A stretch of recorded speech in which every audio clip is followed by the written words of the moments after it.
Olá, alunos, aqui é a professora Camila. Hoje a gente vai estar falando sobre a criação da OMC e sobre o comércio internacional. Bom, o que seria o comércio internacional? O comércio internacional é uma atividade econômica, né? Ou é a atividade econômica que promove a troca de mercadorias e serviços além das fronteiras nacionais. É uma atividade presente em boa parte da história. E aí sua importância tem se acelerado nos últimos séculos e adquiriu uma dimensão aí inimaginável nos últimos anos com a globalização. Bom, o que é a Organização Mundial do Comércio? Ela foi fundada lá no dia 15 de abril de 94, na cidade de Marrakech, no Marrocos. Iniciou suas atividades no dia 1º de janeiro de 95. Então, o que é a OMC? A OMC, ela passou a ser uma instituição internacional responsável pelas políticas do comércio internacional.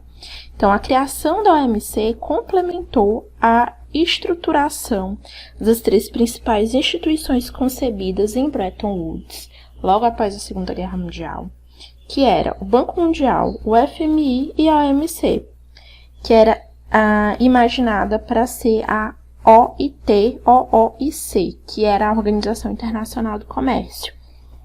Depois do Bretton Woods, que eu vou explicar lá na frente o que é o Bretton Woods aconteceu lá logo após a Segunda Guerra Mundial, e aí eles criaram o FMI, criaram o BID também, né, o Banco lá de Desenvolvimento, e todas essas negociações, essas coisas todas que aconteceram, levaram à criação, né, da Organização Internacional do Comércio, a OIC, que não deu muito certo e acabou que várias rodadas, vários acordos, surge o GATT, surge ali umas coisas que vão começando a dar origem, né, a dar ali a forma da OMC como a gente conhece ela hoje.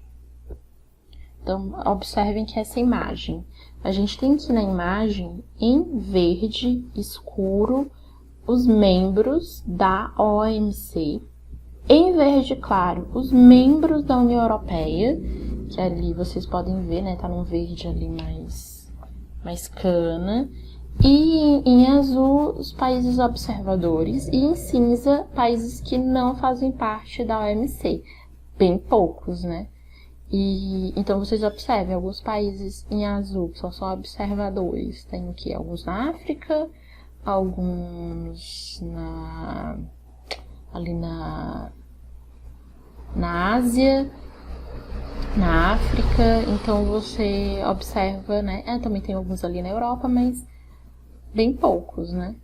Observe então que ou as pessoas fazem parte da OMC, né, ou fazem parte da União Europeia ou de outros grupos, né, de mercados e de organizações internacionais de comércio.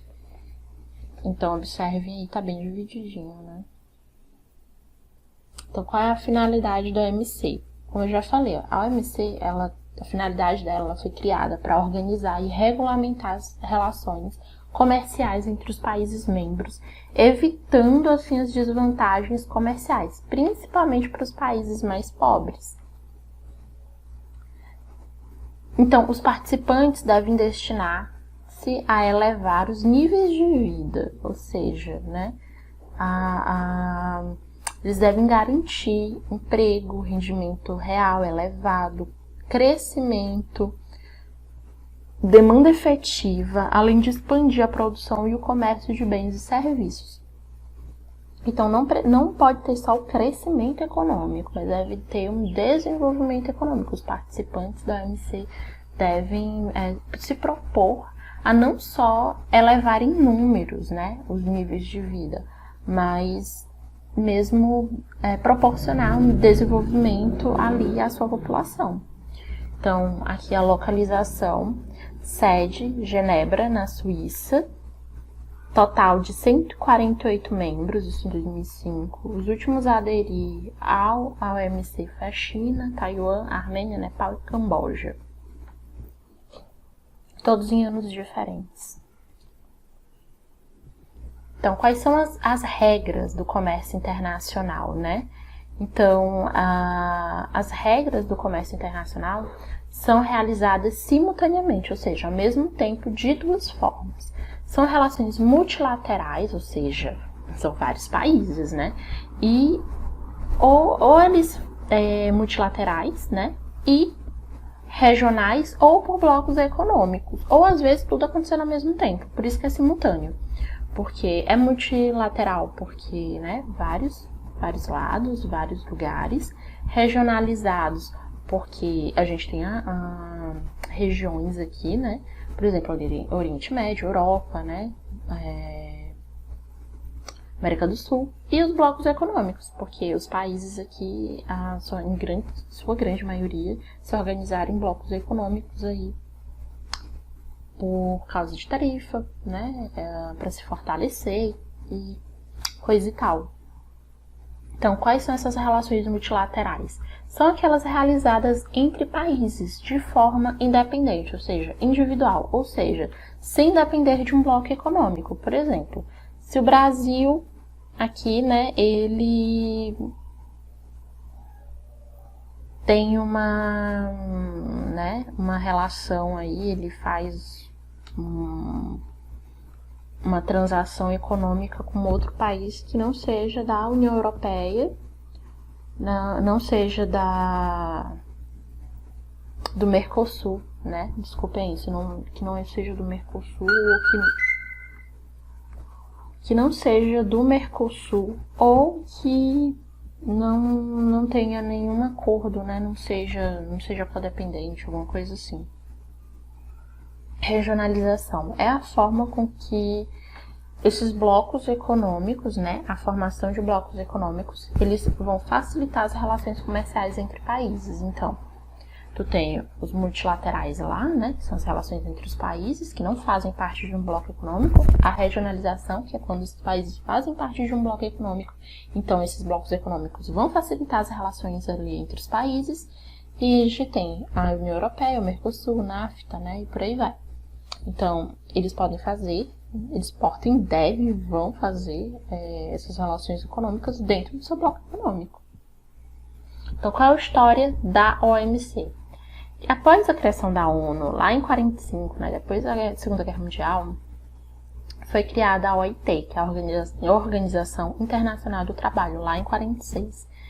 Em seguida, foi criado o GATT, que era o Acordo Geral de Tarifas e Comércio, GATT, sigla em inglês para General Agreement and Tariffs and Trade. Então, a princípio, era um arranjo provisório, mas durou até 1995, quando se tornou a OMC.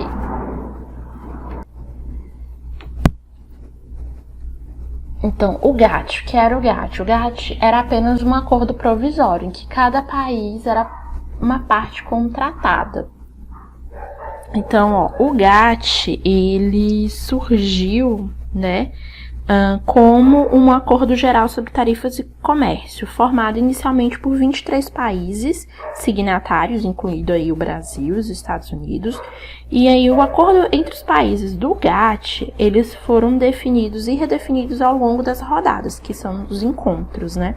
As negociações comerciais, que marcaram a existência do GATT. Então, o número de países adeptos multiplicou-se ao longo do tempo e as discussões ocorridas nas sucessivas rodadas reduziram as tarifas, né? Eles reduziram as tarifas. Então, depois que o GATT, né, ele deixa de existir para dar início aí, para dar origem à OMC, a OMC é uma organização em que cada país é membro. Então, é uma coisa diferente. Ele é a sementinha, né? O GATT foi a sementinha, a OMC foi o que floresceu, germinou aí a criação da OMC. Então, quais foram as transformações no comércio mundial? Bom, no início, o comércio mundial era dominado por bens e produtos. Aí a gente tem os produtos, né, e bens agrícolas, minerais e industriais, né, e depois ficou mais complexo. Isso aqui, na história, a gente sabe, né, primeiro as pessoas viviam no campo, né, elas tinham um domínio ali sobre práticas agrícolas, depois elas começaram a ter domínio sobre práticas industriais, e com a tecnologia,